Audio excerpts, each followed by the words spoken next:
Salam alaikum wa rahmatullah.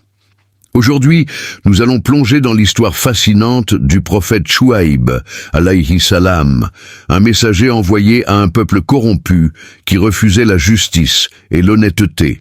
Une histoire puissante, remplie de leçons sur l'intégrité et la foi en Allah. Restez jusqu'à la fin, car ce récit pourrait bien changer votre vision de la vie. Chapitre 1. Le peuple de Madian et leur corruption. Il y a des milliers d'années, vivait un peuple prospère appelé Madian. Situé dans une région fertile entre l'Arabie et le Levant, ce peuple était connu pour son commerce florissant et son économie développée. Les habitants de Madian étaient des marchands, des négociants et des commerçants, tirant profit des caravanes qui traversaient leurs terres. Cependant, derrière cette apparence de richesse et de succès, se cachait une société profondément corrompue et injuste. Le peuple de Madian avait un grand savoir-faire dans les affaires, mais au lieu d'être justes et honnêtes, ils utilisaient leur intelligence pour exploiter les autres. Voici quelques-unes de leurs pratiques injustes. 1. Ils trichaient dans les transactions commerciales. Ils falsifiaient les balances en pesant moins que ce qui était annoncé, trompant ainsi leurs clients. Ils diminuaient la mesure des marchandises tout en demandant le prix plein. Ils augmentaient artificiellement les prix en mentant sur la rareté des produits. Exemple, si un acheteur venait acheter du blé, le marchand remplissait son sac mais mettait des poids truqués sur la balance pour lui donner moins que la quantité promise. 2. Ils exploitaient les pauvres et les faibles. Les plus riches abusaient de leur pouvoir pour imposer des prix injustes aux plus pauvres. Les faibles étaient privés de leurs droits et la justice était toujours en faveur des plus puissants. L'argent circulait entre une élite corrompue tandis que les plus démunis souffraient dans le silence. 3. Ils semaient la corruption et l'oppression. Ils menaient une vie de luxe démesurée, gaspillant leurs richesses dans l'ostentation et la débauche. Ils se moquaient de ceux qui prônaient l'honnêteté, considérant l'éthique comme un frein à leur profit. Ils n'hésitaient pas à user de menaces et d'intimidation contre ceux qui dénonçaient leurs pratiques. 4. Ils adoraient des idoles et refusaient l'unicité d'Allah. Au lieu de remercier Allah pour leur richesse, ils adoraient des idoles et s'éloignaient de la vraie foi. Ils méprisaient les prophètes et ceux qui prêchaient la vérité. À Madian, les rues étaient remplies de marchands criant leurs prix. Les marchés étaient animés par des affaires constantes, et les maisons des plus riches étaient construites avec extravagance. Mais derrière cette prospérité apparente, leur société était rongée par la fraude, l'injustice et l'idolâtrie. Leur cœur était attaché à l'argent et au pouvoir, oubliant totalement les valeurs de justice, de partage et d'adoration d'Allah. C'est dans ce contexte que Chouaïb, alayhi salam, fut envoyé par Allah pour les avertir et les guider vers la droiture. Chapitre 2. L'appel du prophète Chouaïb, alayhi salam, à son peuple. Après avoir constaté la corruption, la tricherie et l'injustice qui gangrenaient la société de Madian, Allah envoya Chouaïb, alayhi salam, comme prophète pour guider son peuple vers la droiture.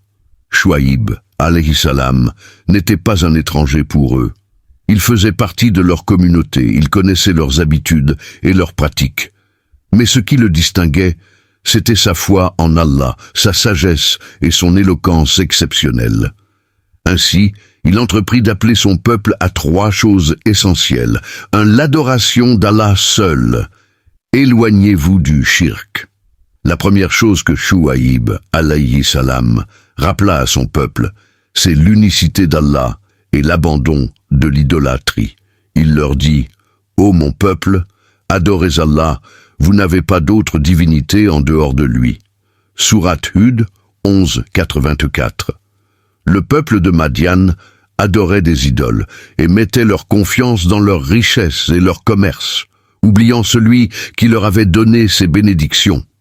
Leçon: peu importe notre richesse ou notre réussite, si nous ne reconnaissons pas qu'Allah est le seul à pouvoir nous accorder le succès, alors nous sommes dans l'erreur. 2. l'interdiction de la fraude et de la tricherie dans le commerce. Chouaïb, alayhi salam, savait que l'injustice économique était l'un des plus grands maux de son peuple. Il leur fit donc un rappel fort sur l'importance de l'honnêteté dans les affaires. Ne diminuez pas la mesure et le poids.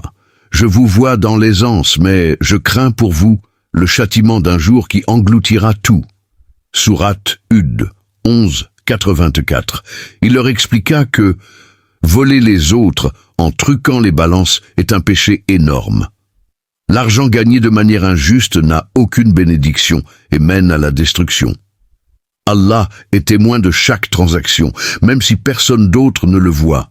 Leçon: nous vivons dans un monde où la fraude est courante, vente trompeuse, arnaque, manipulation des prix. Mais Allah voit tout, et l'injustice dans les affaires mène toujours à des conséquences graves. 3. L'importance de la justice et de l'équité dans la société. Chouaïb, alayhi salam, savait que la corruption à Madian n'était pas seulement économique. Il y avait aussi une grande injustice sociale. Les riches dominaient les pauvres et abusaient de leur pouvoir. Les plus forts imposaient leurs règles aux plus faibles. La tromperie et l'avidité étaient devenues normales. C'est pourquoi il leur dit avec fermeté: Ô mon peuple, donnez pleine mesure et plein poids en toute justice. Ne causez pas de perte aux gens dans leurs biens, et ne semez pas la corruption sur la terre, en fauteur de troubles. Sourate Hud 11:85. Chouaïb, alayhi salam, leur rappela que le vrai succès ne vient pas de l'injustice mais de la droiture et de l'honnêteté. Une société ne peut prospérer si elle est basée sur l'exploitation et la tricherie. Allah détruit les civilisations qui persistent dans l'oppression et l'injustice. Leçon: dans nos sociétés modernes, l'injustice et la corruption existent toujours. Chacun doit se demander: est-ce que je suis honnête dans mes transactions? Est-ce que je traite les autres avec équité? 4. Un avertissement clair. Le châtiment d'Allah approche.